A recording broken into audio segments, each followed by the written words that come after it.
Hello and welcome again to the Writer Review. This is Eric here at Writer, and this week we're going to be taking a look back at a 1982 gay-themed drama titled Making Love.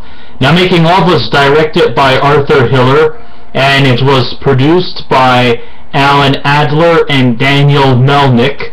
The script was written by Barry Sandler, and it was based on a novel by A. Scott Berg.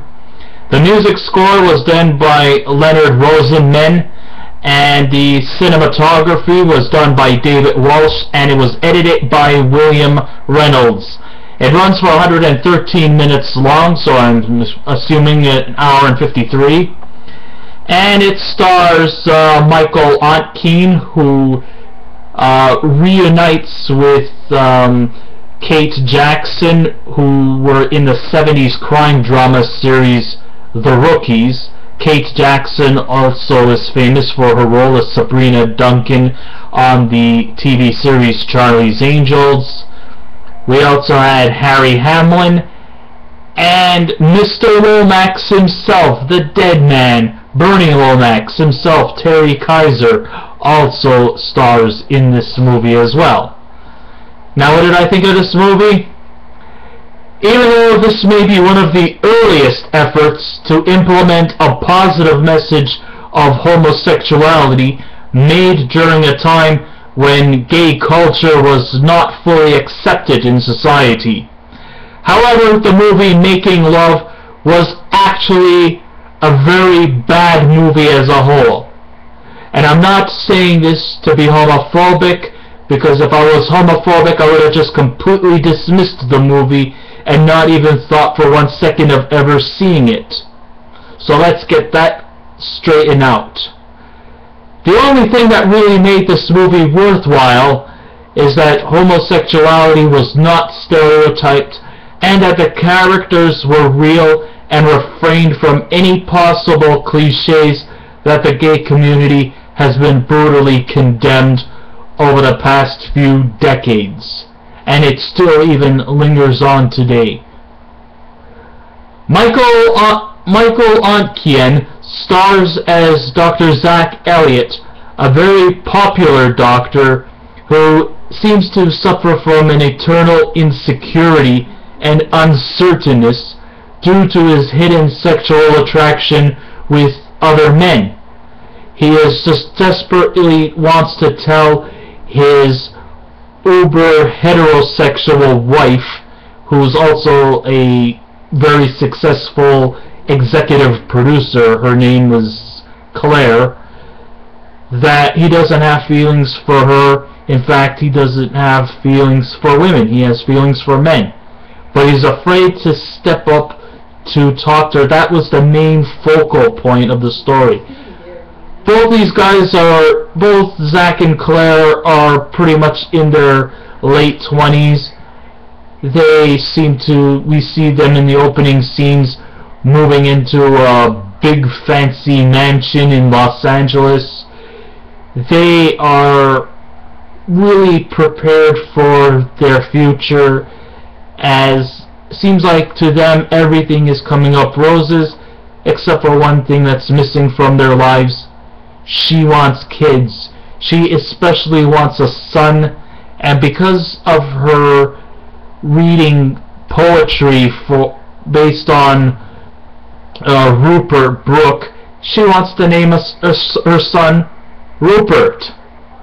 Oh jeez, how gay is that? And she also, another thing that Claire and Zach have in common is for their fondness for Gilbert and Sullivan. But he's like really stuck and doesn't know how to come up to her. He is acquainted by a high-spirited and witty author by the name of Bart McGuire, played by Harry Hamlin, and he tries to move in with this Bart McGuire, but Bart does not want any kind of commitment. He seems to kind of live a bit of a hedonistic lifestyle. He takes drugs. He seems to sleep around with other men, oblivious to the fact, and I'm not trying to be harsh here, but I hope he has protected sex, because, hey, back in the 80s, AIDS was running around like wildfire. But, you know, Bart rebuffs at Zach's request to engage in any type of commitment.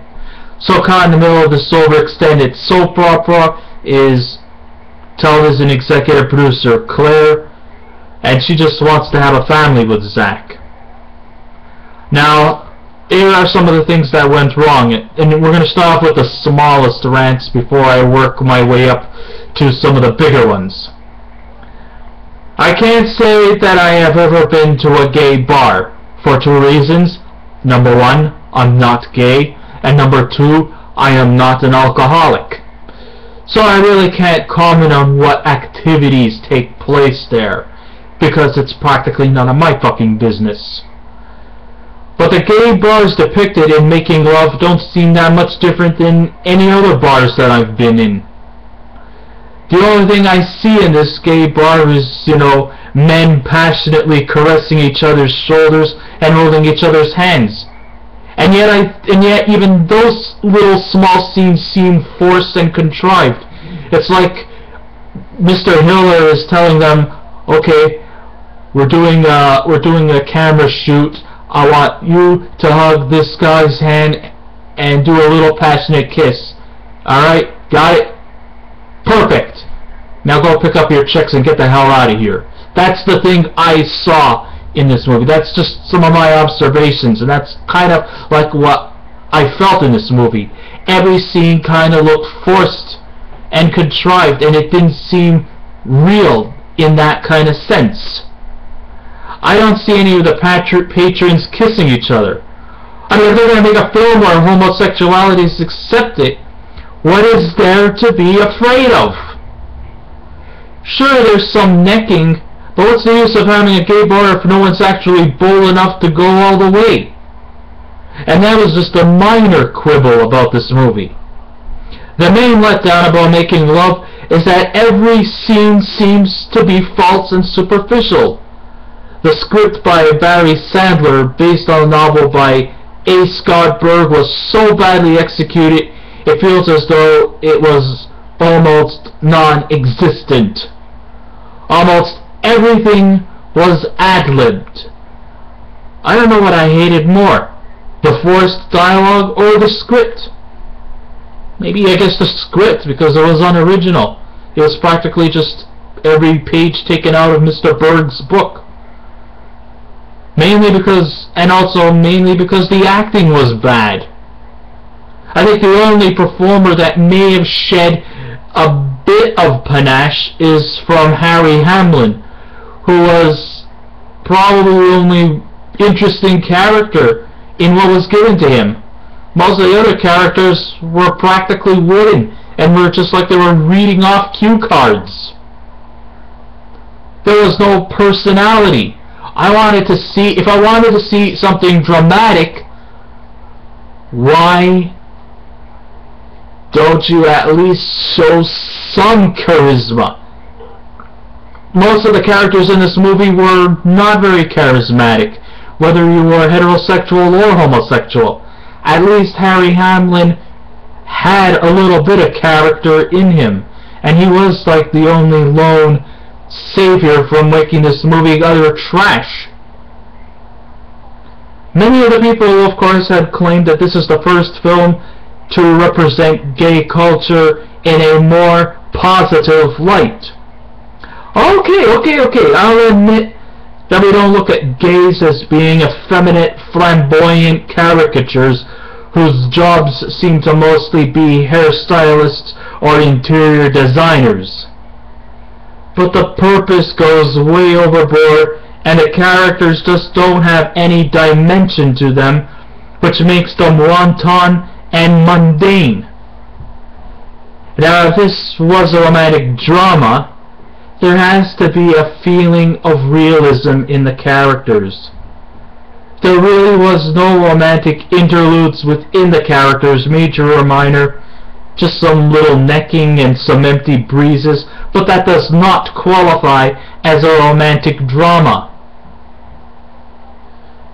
Oh, and the problems are not over yet. One of the other problems I had with Making Love is that the film feels more like a bisexual film than a gay film. Even though there are a few characters getting it on and ripping a few sheets off the mattress, for that matter, but through the leading characters, Zach and Bart, there's actually more emphasis focusing on their heterosexual lives, and it kind of outlives their homosexual lives. In addition to that, there were more heterosexual lip-locking than homosexual. Even the ending has more of a straight feeling rather than a gay one.